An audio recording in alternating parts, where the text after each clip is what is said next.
Today, I want to talk about video editing because it might be the most important thing when building a channel and can make the difference between making a couple hundred, or couple thousand bucks a month. Over the last year or so, I've obtained a few thousand subscribers between my two channels. And as I'm learning how to grow, I want to share what I'm learning with you while it's fresh so you can benefit from my mistakes and don't waste hundreds of hours on useless stuff like I did. It's important to understand the metrics YouTube uses to determine how good a video or channel is. And it basically boils down to three things: capturing people's attention, keeping people's attention, then calling that person to action. And if you nail those three things, you'll be set. So you could have a super high click-through ratio by having great headlines and thumbnails, or you're great at capturing people's attention, but if nobody sticks around to watch your content, or if you can't keep people's attention, the big red machine will inevitably lower your ranking because its audience doesn't want to stay and watch your videos. We have to think of YouTube's goal here, and that's to keep people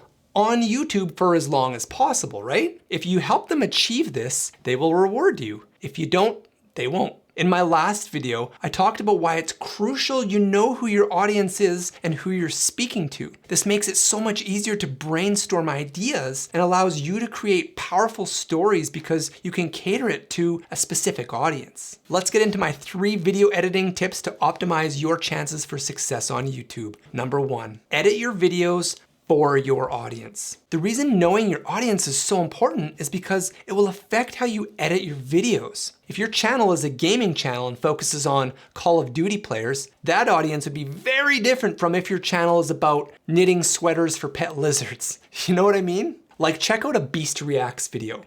The editing is insane. You can tell they edit this video for an audience that might have short attention spans and is used to short form content. Compare that to, say, Gerald Undun's channel.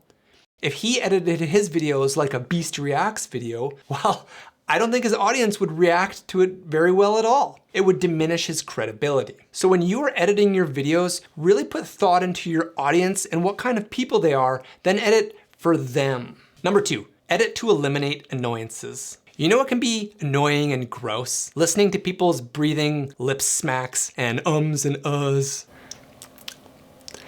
Not only do videos need to get to the point very quickly and capture attention, they need to not be offensive to any of the senses. We want to remove all possible reason for people to leave while watching our videos. And it could be something distracting in the scene, or something as silly as you have messy hair or something in your teeth. Like, if you go to a car dealership to buy a car and the salesperson stands too close to you the whole time, there's a good chance you might not buy the car then and there because you were annoyed with that person. I have even eliminated using music in my videos for a while now because it annoyed some viewers and it hasn't seemed to affect my engagement rate. While I do think music can help tell the story, I use it much more sporadically now instead of all the time. And also, when you look at your analytics, it will help give you information. For example, I know most people watch my content on their phones, so I don't want background music that's almost as loud as my voice because that would be annoying. Do your best to edit your videos and eliminate the plosives, the sounds. I always try and take out my breaths as well. I have a microphone pretty close to my mouth and it picks up a lot of the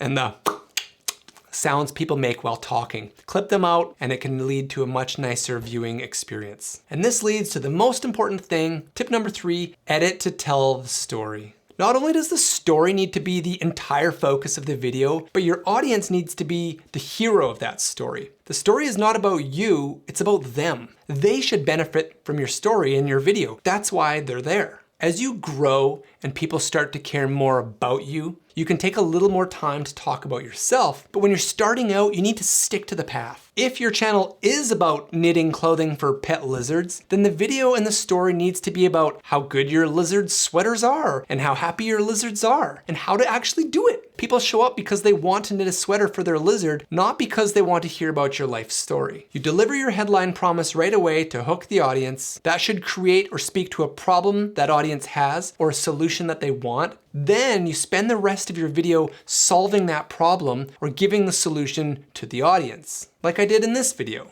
I'm gonna break down exactly how to create videos using simple, powerful storytelling techniques in my next video. Watch that video here. And if you haven't watched my video on why you need to figure out who your audience is first, watch that here. Thank you for watching and supporting my channel with likes and subs. I really appreciate it. I have some really exciting stuff I'm pumped about, so just stay tuned and we'll see you next time.